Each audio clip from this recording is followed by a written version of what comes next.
नमस्कार दोस्तों, मेरा नाम आलोक शुक्ला है और मैं प्रतिदिन शाम को 8:30 बजे ग्रैंड टीवी पर लेकर आता हूं आपके लिए जो वर्तमान में घटनाएं हो रही हैं उनके संबंध में कुछ विश्लेषणात्मक चर्चा। आज प्रसंग में आपके सामने हम लोग बात करेंगे वन नेशन वन इलेक्शन की। आप जानते ही हैं कि वन नेशन वन इलेक्शन के बारे में देश में काफ़ी समय से बातचीत होती रही है। विशेषकर प्रधानमंत्री नरेंद्र मोदी जी काफ़ी समय से वन नेशन वन इलेक्शन की वकालत करते रहे हैं। राष्ट्रपति के रूप में संसद के समक्ष जनवरी 2018 के अपने अभिभाषण में महामहिम राष्ट्रपति रामनाथ कोविंद जी ने इसको उनकी सरकार का महत्वपूर्ण सुधार बताया था। उन्होंने कहा था कि देश में कहीं ना कहीं लगातार चलते चुनाव विकास और अर्थव्यवस्था पर विपरीत असर डालते हैं। तो आइए जानते हैं वन नेशन वन इलेक्शन क्या है और इसको लागू करने में क्या कठिनाइयां हैं, क्या फायदे हैं और क्या नुकसान है। वन नेशन वन इलेक्शन की व्यवस्था दुनिया के कई देशों में पहले से ही लागू है। स्वीडन में संसदीय चुनाव के साथ ही काउंटी और म्युनिसिपल इलेक्शन भी होते हैं। South Africa, Honduras, Spain, Slovenia, Albania और पोलैंड में भी यही व्यवस्था है। ब्रिटेन में house of Commons, local election और मेयर इलेक्शन एक साथ होते हैं। इंडोनेशिया में राष्ट्रपति और संसदीय चुनाव एक साथ होते हैं। Germany, Philippines, Brazil, Bolivia, Colombia, Costa Rica, Guatemala, Guyana और बेल्जियम जैसे देशों में भी वन नेशन वन इलेक्शन का सिस्टम काम करता है। तो फिर भारत में ये क्यों नहीं है, इस पर हमें विचार करना होगा। लेकिन उस पर विचार करने के पहले हम जानते हैं कि अभी इसमें चल क्या रहा है। दरअसल 1 सितंबर 2023 को केंद्र सरकार ने इस विषय पर विचार करने के लिए पूर्व राष्ट्रपति माननीय रामनाथ कोविंद जी की अध्यक्षता में एक समिति का गठन किया है और यह समिति इस विषय के सभी पहलुओं पर अध्ययन करके लोकसभा और विधानसभा के चुनाव एक साथ कराने के संबंध में सुझाव देने का कार्य करेगी। समिति ने काम करना शुरू भी कर दिया है और आम जनता से और राजनीतिक दलों से सुझाव मांगे हैं। तो जब हम बात करें वन नेशन वन इलेक्शन की, तो इसका मतलब यह है कि लोकसभा के चुनाव और विधानसभा के चुनाव ये तो दोनों एक साथ हों ही, लेकिन साथ में कई लोगों का कहना है कि जो स्थानीय चुनाव हैं पंचायती राज के और नगरीय निकाय के संस्थाओं के, ये भी एक ही साथ हो जाएं ताकि देश में हर समय चुनाव ना होते रहें बल्कि सरकार को काम करने का अवसर मिले। वन नेशन वन इलेक्शन के लाभ क्या हैं? सबसे पहली बात, पैसे की बचत। 1951-52 में जो पहला लोकसभा चुनाव हुआ था उसमें केवल 53 पार्टियों ने भाग लिया था और 1874 उम्मीदवार थे। चुनाव पर कुल खर्च आया था केवल 11 करोड़ रुपए।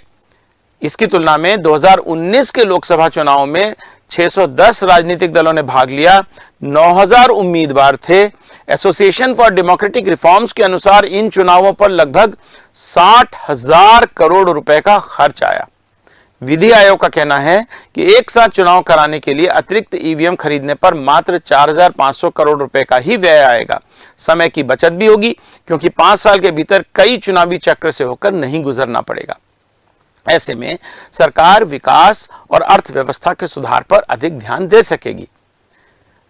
फिर एक फायदा यह है कि सही उम्मीदवार, पार्टी का चुनाव, इसके बारे में मतदाताओं को क्योंकि एक ही बार चुनना होगा इसलिए उनको चुनना आसान हो जाएगा और वो एक ही समय में राष्ट्रीय और राज्य सरकारों के लिए मतदान कर सकेंगे। राजनीतिक दल जो बार बार चुनावों में झूठे वादे करते रहते हैं उससे भी शायद जनता को मुक्ति मिल जाएगी।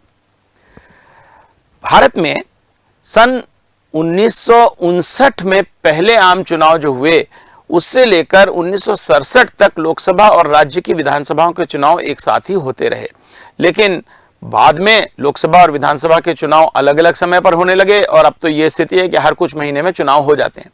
ऐसा हुआ क्यों? ऐसा इसलिए हुआ क्योंकि अनेक विधानसभाएं और कभी कभी लोकसभा भी समय के पहले भंग हो गई और उसके बाद लोगों को अपने प्रतिनिधि चुनने का अवसर तत्काल मिले, इसलिए निर्वाचन आयोग ने उसी समय चुनाव कराए और सारा का सारा कैलेंडर चुनाव का इससे परिवर्तित हो गया। तो आइए ऐसा करने की आवश्यकता क्यों पड़ रही है इसके बारे में हम भारत के संविधान के प्रावधानों को समझने की कोशिश करते हैं।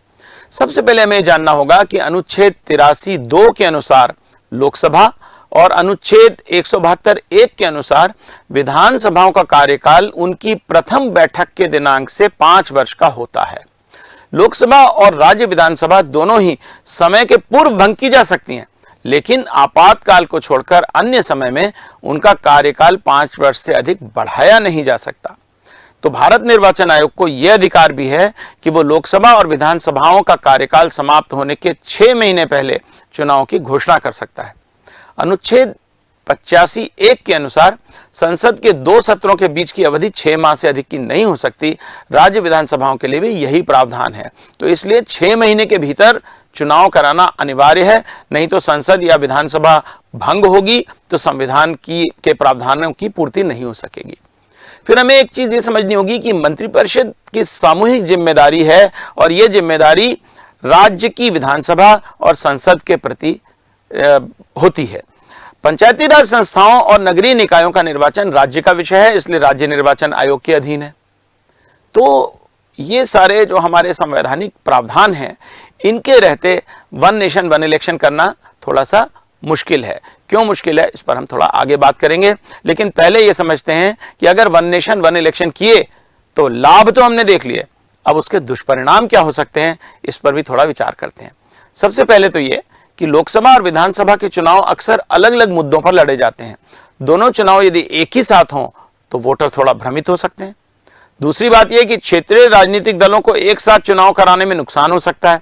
राष्ट्रीय चुनाव के साथ यदि विधानसभा के चुनाव भी होते हैं तो इस बात की पूरी संभावना है कि चुनाव में राष्ट्रीय मुद्दे छाए रहेंगे और क्षेत्रीय दल स्थानीय मुद्दों को ठीक से नहीं उठा पाएंगे। फिर कुछ लोगों का यह भी मानना है कि एक साथ चुनाव होने पर अधिकांश वोटर विधानसभा के लिए जिस पार्टी को वोट देंगे, लोकसभा के लिए भी उसी पार्टी को वोट दे देंगे, जबकि अलग अलग चुनाव होने पर इस बात की संभावना नहीं है। इस बारे में विधि आयोग ने काफी इस पे विचार विमर्श किया है, अपनी रिपोर्ट भी बनाई है। तो वन नेशन वन इलेक्शन को लेकर विधि आयोग ने साल 2018 में अपनी रिपोर्ट सौंपी थी। आयोग ने अपनी रिपोर्ट में कहा था कि देश में बार बार चुनाव कराने से धन और संसाधनों की जरूरत से ज्यादा बर्बादी होती है। आयोग ने यह भी कहा था कि संविधान के मौजूदा ढांचे के भीतर एक साथ चुनाव कराना संभव नहीं है, इसलिए वन नेशन वन इलेक्शन यदि किया जाना है तो उसके लिए संविधान में संशोधन करना होगा। और उन्होंने संविधान में क्या संशोधन करने की आवश्यकता होगी इस समय में सुझाव भी दिए थे। तो क्या बातें हैं जो आड़े आ रही हैं, संवैधानिक प्रावधान और दूसरी कौन सी ऐसी चीजें हैं जो वन नेशन वन इलेक्शन में आड़े आ रही हैं? सबसे पहले तो विधिक बातें हैं। संविधान संशोधन की आवश्यकता है और उसके लिए सभी दलों में मतैक्य शायद नहीं है, इसलिए संविधान का पूरा संशोधन होना और राज्यों के द्वारा उसको रेटिफाई किया जाना शायद अभी संभव नहीं है। दूसरी जो कभी कभी कठिनाई की बात होती है वो लॉजिस्टिक्स की है, क्योंकि अगर सभी चुनाव एक साथ होंगे तो कर्मचारी भी अधिक लगेंगे, ईवीएम भी ज्यादा लगेगी, पुलिस फोर्स भी ज्यादा लगेगी, तो इसलिए थोड़ा सा लॉजिस्टिक्स की भी एक बात इसमें आती है। तीसरी चीज ये है कि अभी भी चुनाव में बड़ा लंबा समय लगता है। लोकसभा चुनाव जब घोषित होते हैं तब से लोकसभा चुनाव के पूरा होने में लगभग 4 से 5 महीने का समय लग ही जाता है। यदि दोनों चुनाव एक साथ हुए तो और भी लंबा समय लग सकता है और इसलिए देश में लंबे समय तक अनिश्चितता की स्थिति भी बनी रहेगी।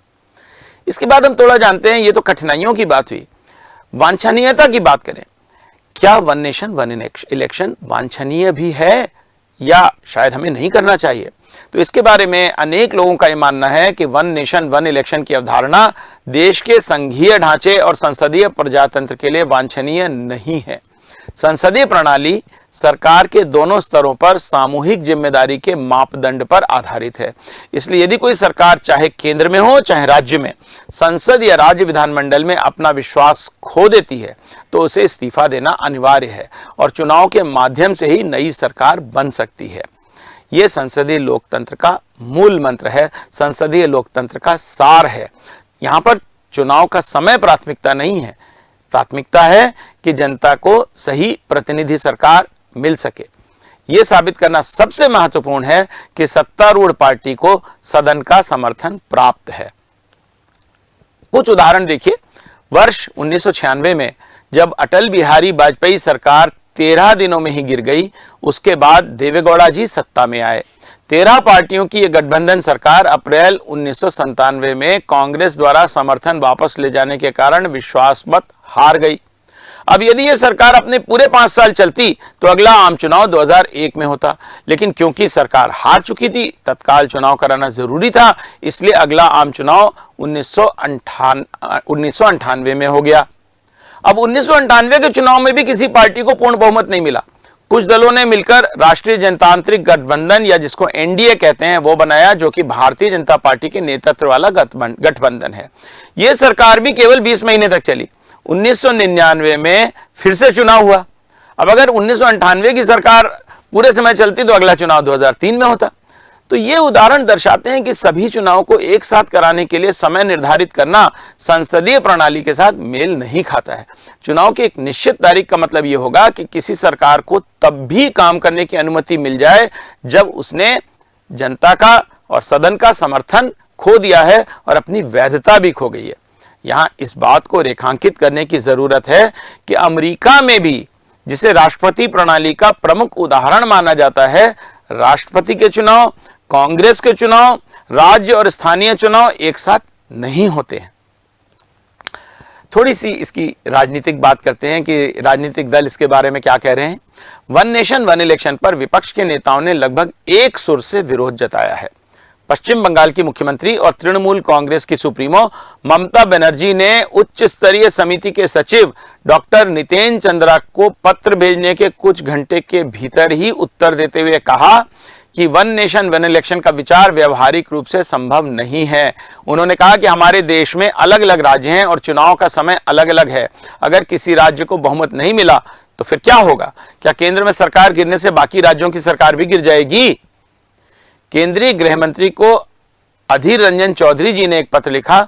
अधीर रंजन चौधरी को जो केंद्र ने एक समिति बनाई थी उसका सदस्य बनाया था और अधीर रंजन चौधरी जी ने उस सदस्यता से इनकार करा और उसके लिए उन्होंने पत्र लिखा जिसमें उन्होंने कहा कि उन्हें जानकारी मिली है कि देश में लोकसभा और विधानसभा चुनाव एक साथ कराने के लिए उन्हें उच्च स्तरीय समिति में शामिल किया गया है। उन्होंने कहा कि मुझे इस समिति में काम करने में कोई झिझक नहीं है, लेकिन मुझे इस बात का डर है कि एक छलावा है। आम चुनावों से कुछ महीने पहले गैर व्यवहारिक विचार को देश पर थोपा जा रहा है। सरकार द्वारा अचानक लिया गया यह फैसला सरकार के गुप्त उद्देश्यों के बारे में चिंता पैदा करता है। एआईएमआईएम के नेता असदुद्दीन ओवैसी ने भी वन नेशन वन इलेक्शन का विरोध किया है। तो फिर हमको यह सोचना जरूरी है कि यदि कोई सरकार समय से पहले गिर जाए तो हमारे पास क्या विकल्प हैं जब हम वन नेशन वन इलेक्शन की बात करें।